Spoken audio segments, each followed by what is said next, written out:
ಮಾವ ನಾನೊಂದು ಒಗಟು ಹೇಳ್ತೀನಿ, ಉತ್ತರ ಹೇಳ್ತೀಯಾ? ಒಂದೇನು 10 ಕೇಳು, ಪಟ್ ಪಟ್ ಪಟ್ ಪಟ್ ಪಟ್ ಅಂತ ಉತ್ತರ ಹೇಳ್ಬಿಡ್ತೀನಿ.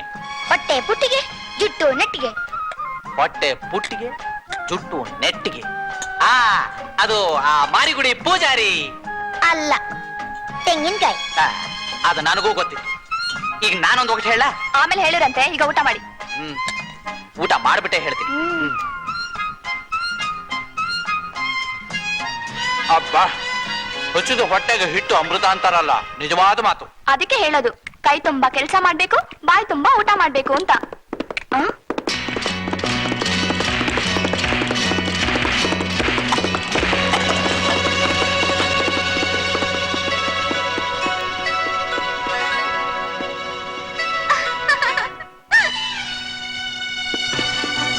ಅಯ್ಯೋ ಪಾಪಿ, ಅವಳ ನೆಗದ್ ನೆಲ್ಲಿಕಾಯಾಗ ತಿನ್ನೋ ಅನ್ನಕ್ಕೂ ಮಣ್ಣಾಕದ್ನಲ್ಲ, ನೋಡ್ದ್ಯಾ? ಅವಳಿಗೆ ಎಷ್ಟು ಅಹಂಕಾರ ಐತೆ. ನೋಡ್ತೀರ, ಅವಳಿಗೆ ಸರಿಯಾಗಿ ಬುದ್ಧಿ ಕಲಿಸ್ತೀನಿ.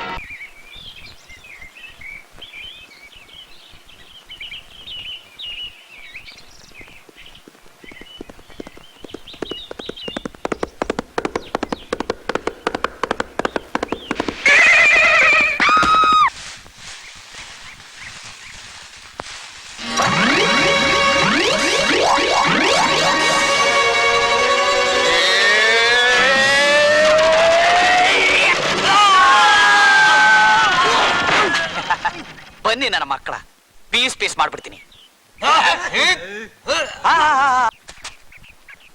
ಈಗ ಬನ್ನಿ.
ಯಾರೋ ನಿಮ್ಮನ್ನು ಕಳಿಸಿದ್ದು? ಸಾವುಕಾರ ಮಗಳು ನಿಮ್ಮನ್ನ ಹಿಡ್ಕೊಂಡ್ ಬಾ ಅಂತ ಕಳಿಸಿದ್ರು. ಅದನ್ನ ಮೊದಲೇ ಹೇಳ್ಬಾರ್ದ? ಹುಡುಗಿ ಕರೆದ ಮೇಲೆ ನಾನು ಬರದೇ ಇರ್ತೀನ? ನಡೀರಿ, ನಾನೇ ಬರ್ತೀನಿ.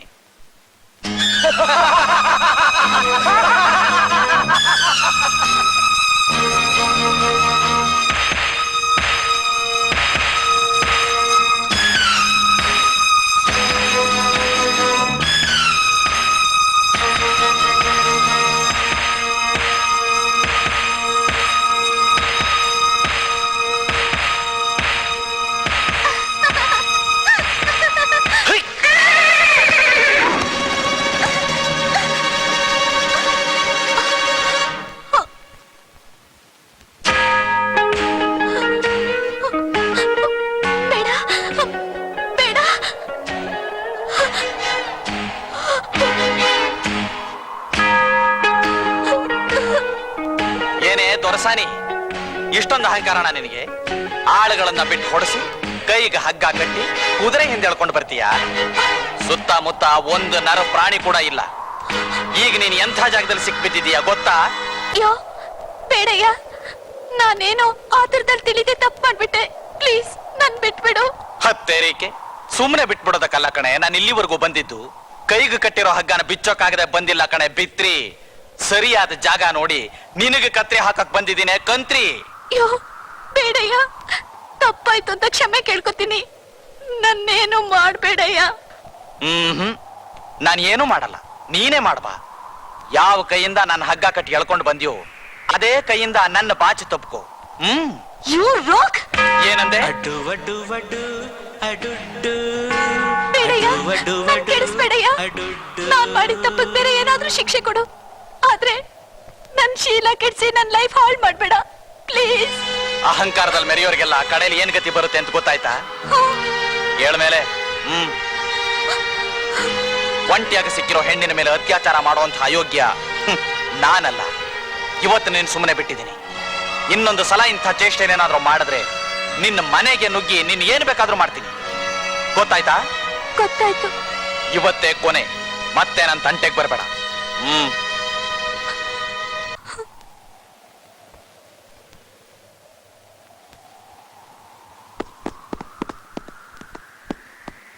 ಏನೋ ಭಿಕಾರಿ, ನನ್ನ ಮನೆಗೆ ನುಗ್ಗಿ ಬರ್ತೀಯೇನೋ? ಅಷ್ಟು ಧೈರ್ಯ ಇದೆಯೇನೋ ನಿನ್ಗೆ? ನೀನು ಗಂಡಸೆ ಆದ್ರೆ ಬಾರ ನೋಡ್ತೀನಿ. ಬರ್ತೀನಿ ಕಣೆ, ನಾಳೆನೆ ನಿನ್ ಮನೆಗೆ ಬರ್ತೀನಿ. ನಾನು ಅಂಜದ ಗಂಡು ಅನ್ನೋದನ್ನ ಮರಿಬೇಡ. ಬಾರಲೇ ನೋಡ್ತೀನಿ. ಏನು ನಿನ್ನ ಮೈ ಮುಟ್ಟವಷ್ಟು ಮುಂದುವರೆದು ಬಿಟ್ಟಿದ್ದಾನ ಅವನು? ಹೌದು ಡ್ಯಾಡಿ, ಉಪಾಯವಾಗಿ ಅವನಿಂದ ತಪ್ಪಿಸ್ಕೊಂಡ್ ಬಂದೆ. ಇಲ್ದೇ ಇದ್ರೆ ನನ್ ಲೈಫೇ ಹಾಳಾಗ್ತಾ ಇತ್ತು. ಇಷ್ಟು ಮುಂದುವರಿಯೋದಕ್ಕೆ ಅವನನ್ನು ಬಿಟ್ಟಿದ್ದೆ ತಪ್ಪು. ನಾನೇ ಸೇರ್ ತೀರ್ಸ್ಕೊತೀನಿ ಅಂತ ನೀನೇ ನನ್ನ ತಡೆದು ಬಿಟ್ಟೆ. ಇಲ್ದೆ ಹೋಗಿದ್ರೆ ಅವತ್ತೇ ನಾನು ಅವನನ್ನು ಹುಟ್ಟಲಿಲ್ಲ ಅನಿಸ್ಬಿಡ್ತಿದ್ದೆ. ಯಜಮಾನ್ರೆ, ಸಿಕ್ಬಿಡ್ತು, ಸಿಕ್ಕೇ ಬಿಡ್ತು. ಒಂದ್ ಐಡಿಯಾ. ಅವನ ಅಮ್ಮ ಅವ್ರ ಮೇಲೆ ಅತ್ಯಾಚಾರ ಮಾಡ್ದ ಅಂತ ಪೊಲೀಸರ ಕಂಪ್ಲೇಂಟ್ ಕೊಟ್ಬಿಡೋಣ. ನಾನೇ ಕಣ್ಣಾರೆ ಕಂಡೆ ಅಂತ ಸಾಕ್ಷಿ ಹೇಳ್ತೀನಿ.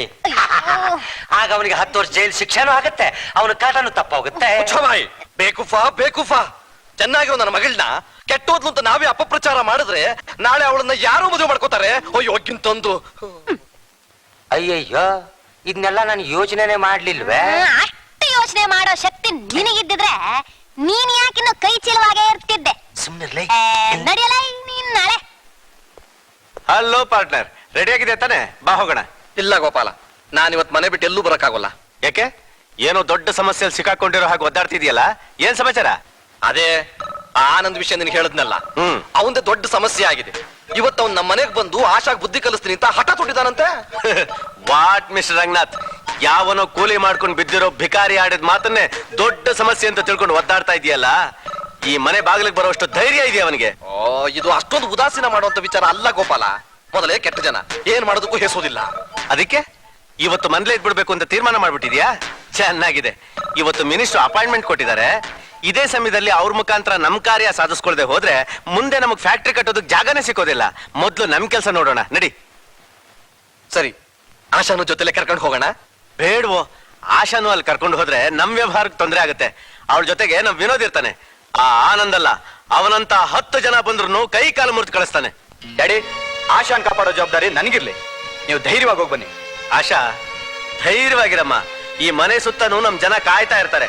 ಅಪ್ಪಿ ತಪ್ಪಿ ಅವನು ಈ ಕಡೆ ಬಂದ್ರು ಅವನ್ ಕೈ ಕಾಲು ಮುರಿದು ಬಿಡ್ತಾರೆ. ವಿನೋದ್, ಡ್ಯಾಡ್, ಇವಳ ಕಡೆ ಗಮನ ಇರ್ಲಿ. ಸರಿ, ಹೊತ್ತಾಯ್ತು, ಬಾರೋ ರಂಗು, ಬಾಬಾ.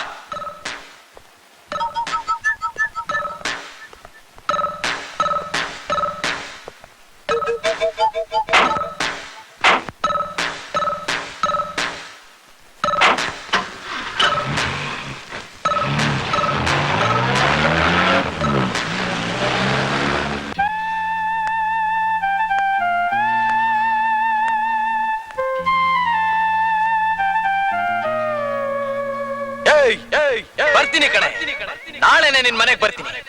ನಾನು ಅಂಜದ ಗಂಡು ಅನ್ನೋದನ್ನ ಮರಿಬೇಡ.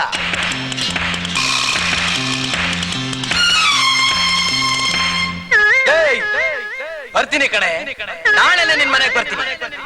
ನಾನು ಅಂಜದ ಗಂಡು ಅನ್ನೋದನ್ನ ಮರಿಬೇಡ.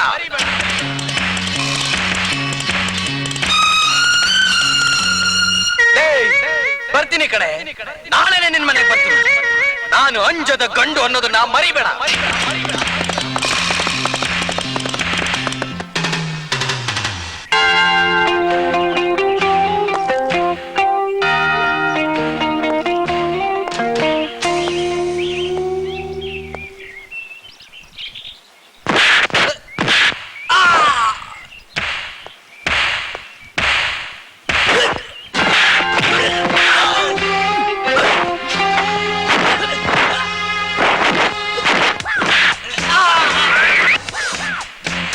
ಬನ್ನಿ ನನ್ನ ಮಕ್ಕಳ, ಪೀಸ್ ಪೀಸ್ ಮಾಡ್ಬಿಡ್ತೀನಿ.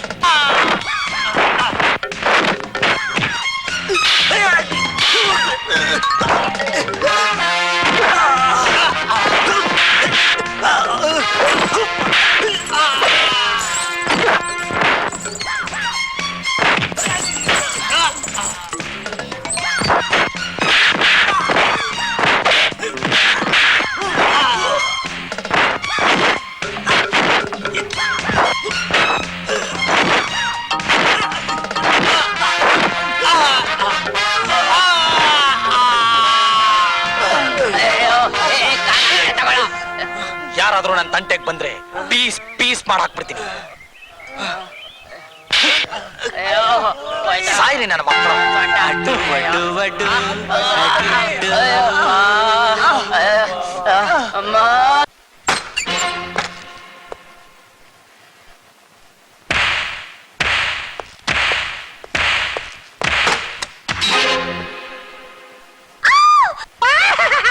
You stupid! ನನ್ ಬೆಡ್ರೂಮ್ ಬರಕ್ಕೆ ಎಷ್ಟೋ ಧೈರ್ಯ ನಿಂಗೆ? Get out! ಏನಲೇ ನನ್ನ ಕಾಲು ಹಿಡ್ಕೊಂಡು ಕೇಳ್ಕೊಂಡಿಯಲ್ಲ ಅಂತ ಕರುಣೆ ತೋರಿಸಿದ್ರೆ ಗಂಡಸಾಗಿದ್ರ ಮನೆಗ್ ಬಾ ಅಂತ ಚಾಲೆಂಜ್ ಮಾಡಿದ್ಯಲ್ಲ. ಈಗ ಗೊತ್ತಾಯ್ತಾ ನಾನು ಯಾರು ಅಂತ? ಅಂಜದ ಗಂಡು. ಅಂಜಿಕೆ ಅನ್ನೋ ಶಬ್ದ ನನ್ನ ಡಿಕ್ಷನರಿಲೇ ಇಲ್ಲ ಕಣೆ. ಏಯ್ ಬೇಡ ಬೇಡ! ನನ್ ಮೈ ಏನಾದ್ರೂ ಮುಟ್ಟಿದ್ರೆ ನಮ್ ಡ್ಯಾಡಿ ನಿನ್ನ ತುಂಡು ತುಂಡು ಕತ್ತರಿಸಿ ಸಾಕಿಸ್ಬಿಡ್ತಾರೆ. ಕತ್ತರಿಸ ಹಾಕೋಕ ನಾನೇನು ಕುರಿ ಮರಿನಾ? ಈಗ ನಿನ್ನ ಮೈ ಮುಟ್ಟೋದೊಂದೇ ಅಲ್ಲ, ನಿನ್ನ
ಏನು ದೊಡ್ಡ ರೌಡಿನ ನೀನು? ರಾಸ್ಕಲ್! ಅವನು ಮೈ ಮೇಲೆ ಕೈ ಮಾಡೋದಕ್ಕೆ ನಿನ್ಗೇನ್ ಅಧಿಕಾರ ಇದೆ? ಇವನು ನಮ್ಮ ಹುಡುಗ.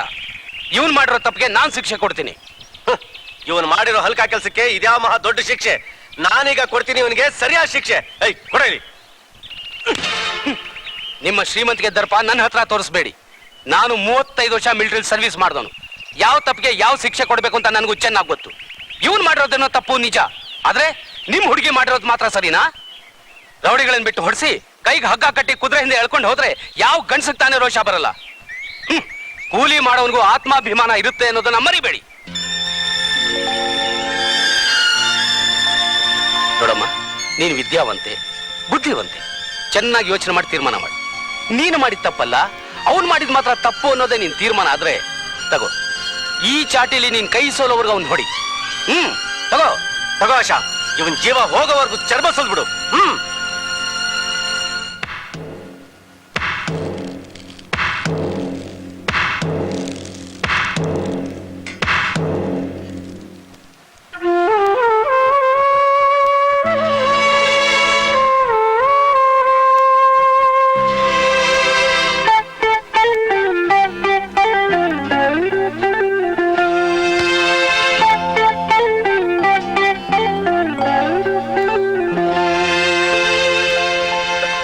ಆಶಾ,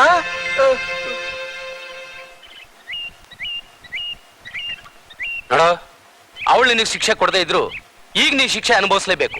ಹೊತ್ತು ಮುಳುಗೋವರೆಗೂ ನೀನು ಹೀಗೆ ನಿಂತಿರ್ಬೇಕು. ಒಂದ್ ತೊಟ್ಟು ನೀರನ್ನು ಕುಡಿಬಾರ್ದು, ಗೊತ್ತಾಯ್ತಾ?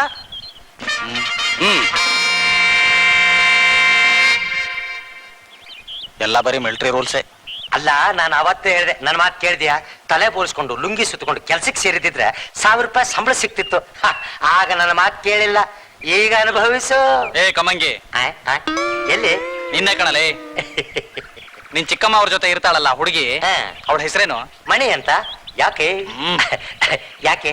ಅವಳನ್ನು ಸೇರಿಸಿ ಓದ್ಕೊಂಡು ಹೊಟ್ಟೋಗ್ತೀನಿ. ಅಯ್ಯಪ್ಪ, ನೀನೇನು ಅಂತ ಆಸಾಮಿನ ಕಣಪ್ಪ. ಕೈ ಮುಗಿತೀನಿ, ದಯವಿಟ್ಟು ನನ್ನ ಹುಡುಗಿ ತಂಟೆಗೆ ಮಾತ್ರ ಬರಬೇಡಪ್ಪ. ಹೋಗಪ್ಪ. ಆಯ್ತಪ್ಪ. ಆಯ್ತು.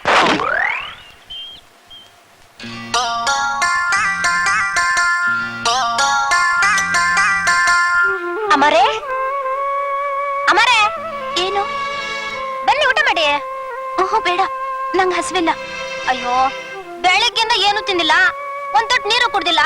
ಬನ್ನಿ ಅಮರ, ಊಟ ಮಾಡಿ. ಸುಮ್ನೆ ಪೀಡಿಸ್ಬೇಡ, ನಾನು ಊಟ ಮಾಡಲ್ಲ. ಓಹೋ, ಅತ್ತ ಸಮಾಚಾರ. ಯಾಕೆ ಯಾಕೆ ಮಂಗಳ ಅಳ್ತಿದೀಯಾ? ಇನ್ನೇನ್ ಮಾಡ್ಲಿ, ಅವಳು ಮಾಡಿದ ತಪ್ಪಿಗೆ ಅಪ್ಪ ನೋಡು ನಿನ್ಗೆಂತ ಶಿಕ್ಷೆ ಕೊಟ್ಟವ್ರೆ. ಮರ ಕಟ್ಟಾಕಿ ಹೊತ್ ಮುಳ್ಗೋವರ್ಗು ಅನ್ನ ನೀರು ಇಲ್ದೆ ಹಿಂಗೆ ನಿಂತಿರ್ಬೇಕು ಅಂದ್ರೆ ಸುಮ್ನೆನಾ? ಅದಕ್ಕೆ ಯಾಕೆ ಇಷ್ಟೊಂದು ಅಳ್ತಿದೀಯಾ? ಇದೆಲ್ಲ ದೊಡ್ಡ ಶಿಕ್ಷೆ ಏನಲ್ಲ. ನಾನು ಮನಸ್ಸು ಮಾಡಿದ್ರೆ ಇದನ್ನ ಈಗಲೇ ಬಿಚ್ಕೋಬಹುದು. ಆದ್ರೆ ದೊಡ್ಡೋರ್ ಮಾತಿಗೆ ಬೆಲೆ ಕೊಡ್ಬೇಕು ಅಂತಾನೆ ನಾನು ಇಲ್ಲಿ ನಿಂತಿದ್ದೀನಿ. ನಿಮ್ಮಪ್ಪ ಹೇಳೋದ್ರಲ್ಲೂ ನ್ಯಾಯ ಇದೆ. ನಾನು ಅವಳ ಮೇಲೆ ಸೇಡ್ ತೀರಿಸ್ಕೊಂಡಿದ್ದು ತಪ್ಪೇನಲ್ಲ. ಆದ್ರೆ ಸೇಡ್ ತೀರಿಸ್ಕೊಂಡ ರೀತಿ ಮಾತ್ರ ತಪ್ಪು. ಹೌದು, ನೀನ್ ಅವಳಿಗೆ ಮುತ್ತಿಟ್ಬಿಟ್ಟೆ ಅನ್ನೋ ಸುದ್ದಿ ಕೇಳಿ ನಂಗೂ ಏನೋ ಒಂಥರ ಆಯ್ತು. ಕೋಪ ಇದ್ರೆ ಕೆನೆಗೆ ತಪ್ಪಿಟ್ಟು ಬಂದಿದ್ರೆ ಆಗ್ತಿತ್ತು. ಅದನ್ ಬಿಟ್ಬಿಟ್ಟು ಅವಳೇನೋ ಸೀಮೆಲಿ ಇಲ್ದಿರೋ ಸುಂದ್ರಿ ಅನ್ನೋ ಹಾಗೆ ಏನೇನೋ ಮಾಡ್ಬಿಟ್ಟು ಬಂದಿದೀಯಲ್ಲ. ಅಯ್ಯಯ್ಯೋ, ಅದನ್ನ ಬಿಟ್ಟು ಇನ್ನೇನು ಮಾಡಿಲ್ಲಪ್ಪ. ನಿನ್ನಾಣೆಗೂ ಅವಳ ಅಹಂಕಾರ ಮುರಿಬೇಕು ಅನ್ನೋ ಆತ್ರದಲ್ಲಿ ಒಂದ್ ಸಣ್ಣ ತಪ್ಪು ಮಾಡ್ಬಿಟ್ಟೆ ಅಷ್ಟೇ. ನೀನು ಅದನ್ನೇ ಒಂದ್ ದೊಡ್ಡ ತಪ್ಪು ಅಂತ ಹೇಳ್ತೀಯಾ? ತಪ್ಪು ಅಂತೇನಲ್ಲ, ಅವಳಿಗೆ 4 ಬಿದ್ದಿದ್ರೆ ನನಗೆ ಸಮಾಧಾನ ಆಗ್ತಿತ್ತು. ಅನ್ಯಾಯವಾಗಿ ನಿನ್ ತುಟಿನ ಮೈಲ್ಗೆ ಮಾಡ್ಕೊಂಡ್ಬಿಟ್ಟಿಯಲ್ಲ ಅಂತ. ಹೋಗ್ಲಿ, ಮೊಸರನ್ನ ತಂದಿದ್ದೀನಿ, ಊಟ ಮಾಡು. ನಾನೇನು ತಿನ್ನೋದಿಲ್ಲ. ಸಾಯಂಕಾಲದವರೆಗೂ ಏನು ತಿಂದೆ ಹೆಂಗಿರ್ತೀಯ? ಹಸಿವಾಗಲ್ವಾ ನಿಂಗೆ? ಹಸುವೇನೋ ಇದೆ, ಆದ್ರೆ ಈ ಹಸುವಿನಲ್ಲೇ ಒಂಥರ ಸುಖನೂ ಇದೆ. ಇದುವರೆಗಿಂಥ ಸುಖ ಅನುಭವಿಸಿರ್ಲಿಲ್ಲ, ಈಗ ಅನುಭವಿಸ್ತಾ ಇದ್ದೀನಿ.